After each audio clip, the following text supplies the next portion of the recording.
మల్లె పువ్వులు తెచ్చినా ప్లాస్టిక్ కవరే, మామిడి పండు తెచ్చినా ప్లాస్టిక్ కవరే, కాయగూర తెచ్చినా ప్లాస్టిక్ కవరే, ఆఖరికి ఇంట్లో ఉన్న తుక్కు పారబోసినా ప్లాస్టిక్ కవరే. ఇల్లు కట్టుకోవడానికి పునాది కోసం భూమి తవ్వితే ఎన్ని వేల ప్లాస్టిక్ కవర్లు. ఎక్కడ చూసినా ప్లాస్టిక్ కవర్లే. ఆవులు తింటున్నాయి, కుక్కలు తింటున్నాయి, పక్షులు తింటున్నాయి. ఎవరికి చెప్పుకుంటాయి వాటి బాధ? మనం పోషించకపోవడం మాట దేవుడెరుగు.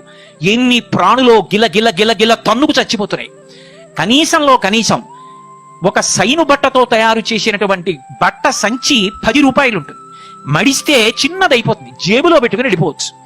ఓ చిన్న సంచి పట్టుకెళ్ళి కావలసిన వస్తువులను అందులో తీసుకురావడానికి కూడా ప్రభుత్వం పరిశీలించి ప్లాస్టిక్ కవర్ పట్టుకెళ్లిన వాడి మీద అపరాధ రుసుము వేస్తే తప్ప మారరు అన్న స్థితి వస్తే దేశం ఎప్పటికి బాగుపడుతుంది?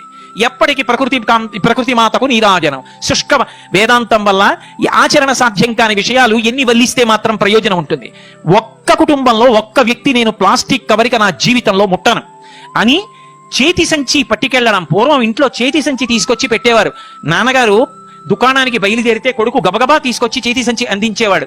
ఆదివారం వస్తే తల్లి చేతి సంచి ఉతికి అన్ని బట్టలతో పాటు ఆరేసేది. ఒక్క చేతి సంచిని మనం వాడడం అలవాటు చేసుకోగలిగితే ఎన్ని వేల ప్రాణులు బ్రతుకుతాయో. ఉత్సవాల పేరు చెప్పి ఎక్కడ పడితే అక్కడ ప్లాస్టిక్ తోరణాలు కడితే రేపొద్దున్న అవన్నీ భూమిలో పడిపోతే, భూమిలోకి అవి శిథిలం కాకపోతే, ప్రాణులన్నీ తిని మరణిస్తుంటే ఆ పాపం మనది కాదా? ఆ పని ఏ ప్రాణి చెయ్యదు. ప్లాస్టిక్ కవర్ పట్టుకుని కుక్క వెళ్ళదు, పిల్లి వెళ్ళదు, పంది వెళ్ళదు, నల్లి వెళ్ళదు, నక్క వెళ్ళదు. నేనే పెడుతున్నాను. ఏ ప్రాణి ఇతర ప్రాణిని విషతుల్యం చేసి పంచభూతాల్ని పాడు చేయట్లేదు.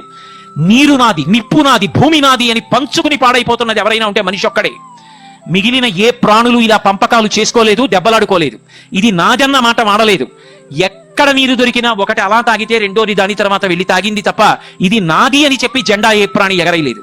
అలా ఎగరేసి పాడైపోతున్నది ఎవరైనా ఉంటే మనం ఒక్కళ్ళమే. అది మారిన నాడు నిజంగా ప్రకృతి మాతకు నీరాజు.